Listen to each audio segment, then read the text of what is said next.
Welcome. This is Syndication Package Video Tutorial number 1. My name is Jeffrey Smith. This is the ProFormaStabilized spreadsheet. I have already filled in some sample data for a stabilized property. This is data from an actual offering that I received a few weeks ago. Now, as you can see, there is institutional debt already on the property in this amount. This is an assumable loan with a prepayment penalty, so it's cheaper to keep the loan than to try to refinance it with a new loan. The purchase price was negotiated at $3,750,000. There's already a net operating income of $360,279 from the actual operating data. So I've used the Lock NOI and Lock Cap buttons to lock the calculated net operating income and the cap rate such that it produces the desired purchase price. The cash-on-cash return, or the gross return on equity, is 21.4%. Debt coverage ratio, 1.5. That's a very good debt coverage ratio. Now, when you look at the additional syndication parameters, operating reserves are $44,000, closing costs $30,000, syndication premium fee $56,000, renovation costs $132,000. The total equity raise is $825,000. Now, for that equity, you are selling off 70%, retaining 30% ownership. Splitting the cash flow in this way calculates 10.2% annualized yield. That's the gross return on equity for the total investment, or the cash-on-cash return. For a stabilized property, that is the absolute rock bottom yield that you want for your private financiers. Now, I want to show you what happens when you change the financing structure. Let's say that you brought in a third-party preferred equity fund for, say, 8% of the purchase price. That's $300,000. Now, third-party preferred equity is generally very expensive. Let's say it's 15% annualized yield and 5 points rolled in. Now you can see that the yield to your private financiers has dropped to 9.6%. That's in the red zone. That's below 10%. This is not a good deal. Now, you could try changing some of the parameters. For example, say you wanted to take only 10 of the 50 units, which represents 20% ownership. Now the yield is back up to 10.9%. However, the debt coverage ratio has gone from 1.5 down to 1.25. I recommend in this economic environment that you want to have a debt coverage ratio of at least 1.5. That will allow you to tolerate recessionary pressure on income and expenses. On the positive side, though, you probably could tolerate this because equity does not default if you don't make the payments. The yield simply accrues. So in this situation, if you feel that within, say, 6 months you could dramatically improve the net operating income such that the debt coverage ratio is 1.5 or higher, then this may be an acceptable deal.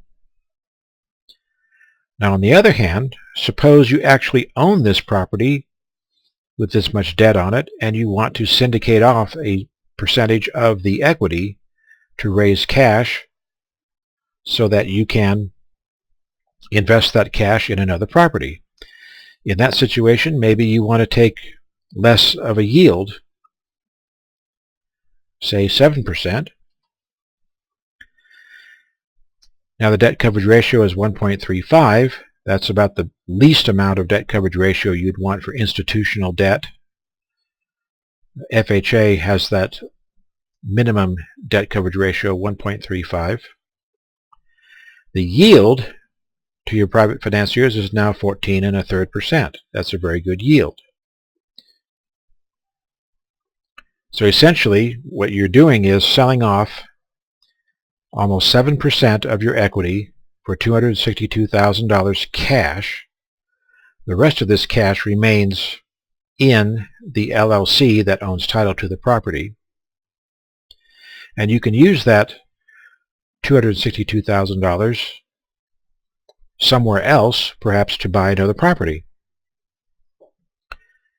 Now you're in preferred equity position, but you're also keeping 20% of the cash flow from the common equity portion. So you're getting $18,800 a year in syndication cash flow and $26,268 for the debt service for your preferred equity.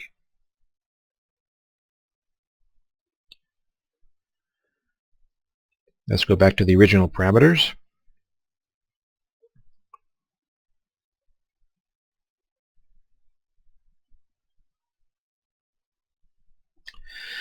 Now, when preparing a syndication package, you start with the table of contents. You would select syndication, pressing this button, and then the various presentation sheets are selected with these checkboxes. As you go through each presentation sheet and fill it out, you would go back to the table of contents and turn off the checkbox to mark your progress. And when you've finished all of the sheets and you've turned off all the checkboxes, just go back and select syndication again, and that will turn the checkboxes back on, and you're ready to generate the package. Executive summary. This is where you would describe the property, the market, and what your overall goal is with this property and this project.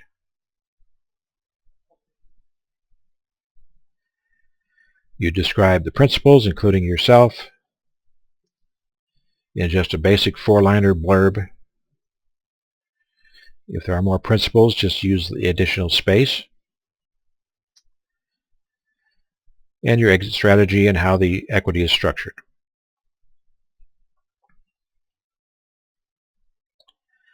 Next is investment opportunity. You'd put in a picture of the property. There's no data to fill in besides the picture. Syndication summary.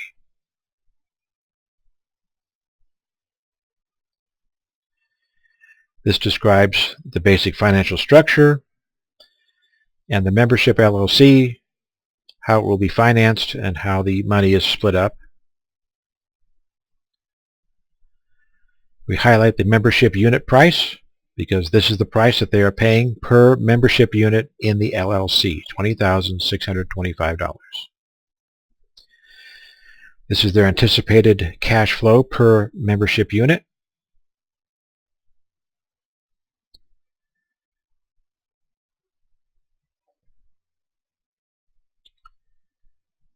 Now we go to sources and uses. This describes the source of funding and the use of the funding.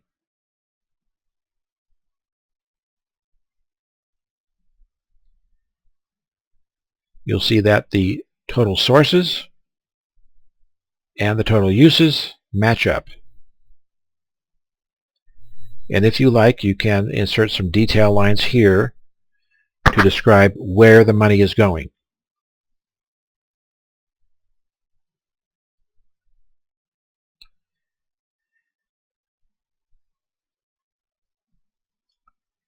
Pro forma operating statement.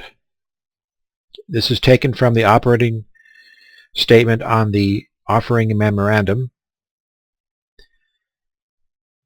This is how the property is anticipated to operate or currently operates if it's not distressed. The gross scheduled income minus the vacancy and credit loss plus any other income equals the effective gross income. And then we enter in the expenses as negative numbers to produce a net operating income.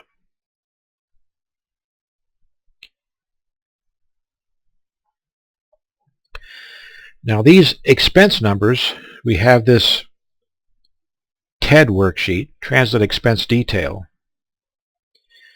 This is where you would put in the expenses as they are itemized on the offering memorandum. You would then put in a translation of where the source expense is over to the target expense. The target expenses are how they're laid out in this spreadsheet. And every offering memorandum has a little bit different layout of expenses. So this allows you to take the offering memorandum expenses, itemize them out here, and then tell the spreadsheet how you want that expense translated over to the target expense. Now there is a match button that attempts to do a best guess on the match. It won't work on everything, so you'll have to eyeball this and figure out what the correct matches are. But once it's matched up, you can then hit the Translate button. First do a reset, translate, and it will take each of these expenses and copy it over to the target expense. And then produce a total down here, and it's green, which means that the two numbers match. If they're mismatching, they'll be red, and you'll have to figure out what mistake you made. Typically, it's because you didn't hit the target reset button over here before you did a translate. Once you have the expenses translated to the target values, you can then hit one of these buttons, copy to Proforma OS, copy to Distressed OS, or the historical operating statement for year 1, year 2, year 3. So this will take these expenses and copy them over to the appropriate expense column in one of these calculation sheets. Financial projections. Here we have the first year of operating data, and then the subsequent years are adjusted according to these annual rate changes. Annual rate change for income, the delta for vacancy, and the annual rate change for expenses. At the bottom of the first page, we show the exit strategy. This is where we determined how we will exit this project, either through a refinance or through a sale. We plug in the parameters in the pale yellow fields on how this property will be sold or refinanced. In this example, we're assuming a cost for sales of 6% of the sale price, and the buyer will obtain new financing at 6% annual interest amortized over 300 payments, that's 25 years, with a loan-to-value of 70% and a debt coverage ratio of 1.6629. We can calculate the cap rate at 9%, which is simply the debt coverage ratio times the annual debt constant times the loan-to-value ratio. That is mathematically identical to the net operating income divided by the capitalized property value. And from this calculation, we can calculate the CPV, capitalized property value, for each of these years. We can calculate the cost of sale or the cost of refinancing. We can calculate the loan-to-value for the debt and the equity value. That's the down payment. We can also calculate the gross return on equity, which is also called the cash-on-cash return, at 11.96%. The next page in the financial projections would be the internal rate of return for the stabilized property for a sale. We carry over the capitalized property value, calculate the blended senior balance of the senior financing tranches, adjust for closing costs, we get the net proceeds, calculate the membership share of the proceeds, and whatever's left goes to the reserve share for the syndicator, and the per membership unit proceeds. We also calculate the annualized cash flow as it goes to the membership and to the syndicator.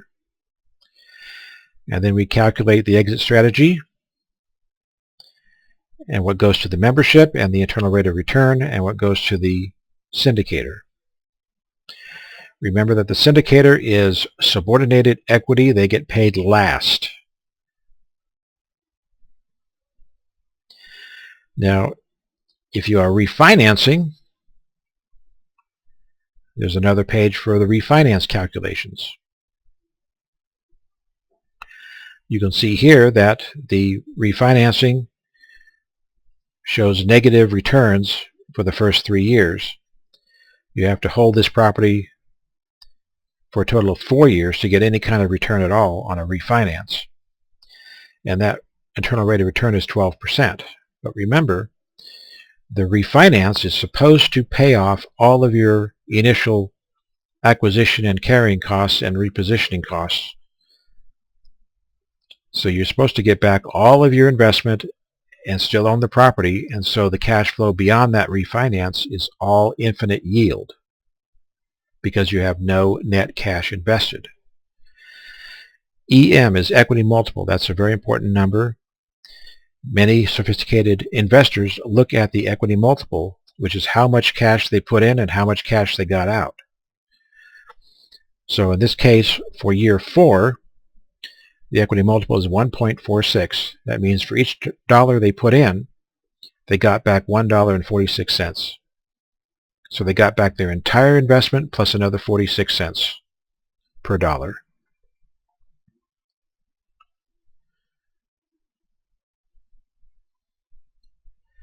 Project structure.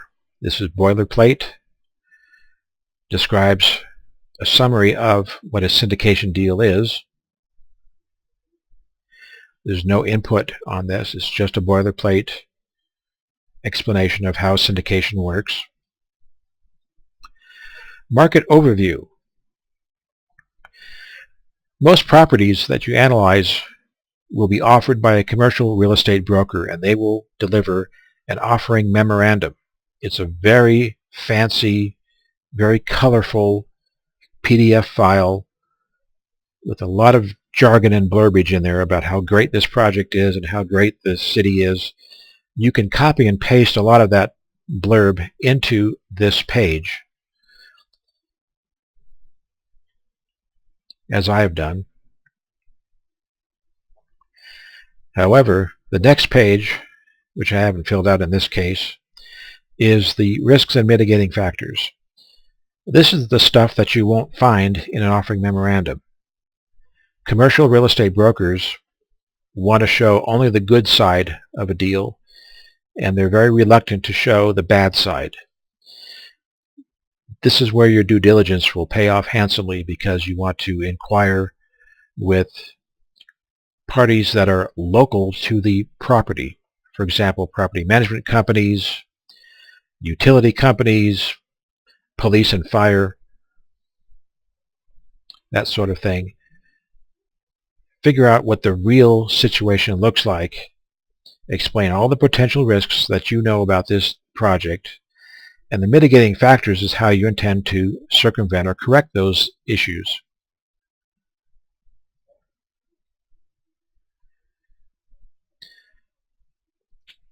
Property information, basic information about this property.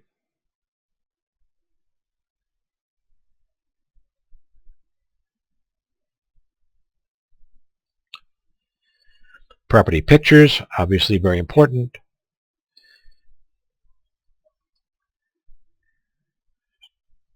Just insert the picture in the appropriate location.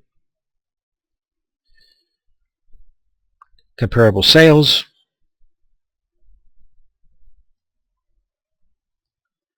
comparable rents,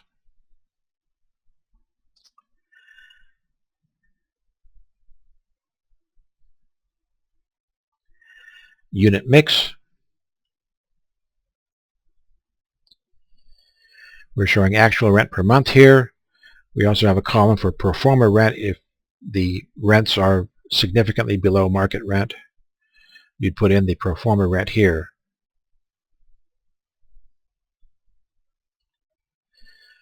Professional management resume. This is the management company that you've selected through your due diligence to manage the project and the property. Here is your information. Put in any notes about this project that pertains to your management of the project. And we have a liability disclaimer down here. Standard boilerplate. When you send this summary to your private financiers, you want them to print out this part of the summary and sign it and send it back to you. Now when you're all done filling out all these pages and you've set up the proper selection of presentation sheets, you can save your file.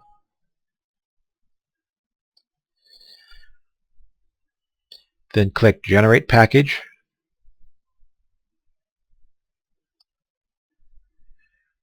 The macros will do some processing, and then they will prompt you for a file name to save the PDF file. In this case, it's the street address followed by the word syndication. The unused sheets are excluded. The PDF file is published. And we're done.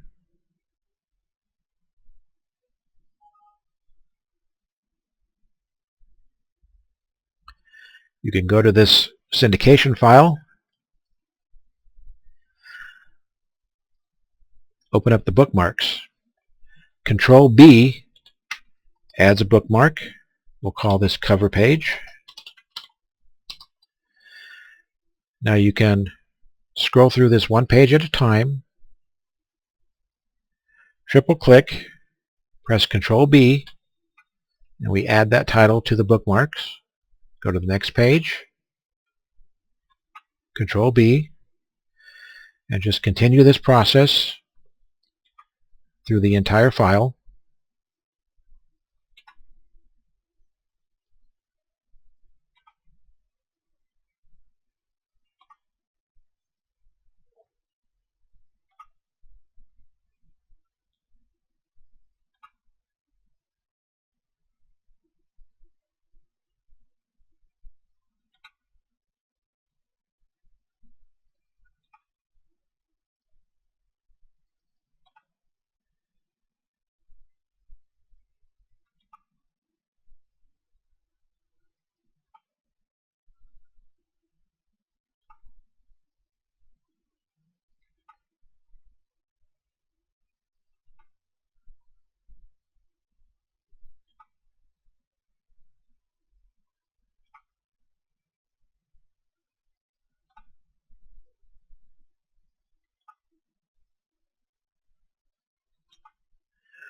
I'll go back up to the beginning. You can put your mouse on each of these bookmarks one at a time. You can left click and hold and drag it up, and you can create an indent to show a kind of hierarchy.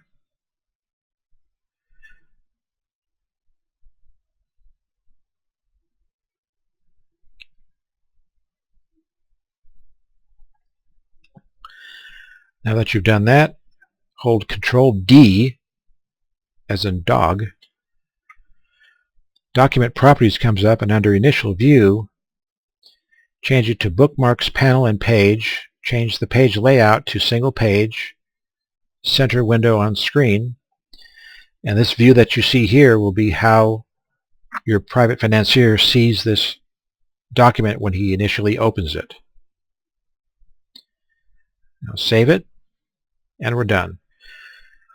Now you can email this syndication package to your private financiers and wait for their response.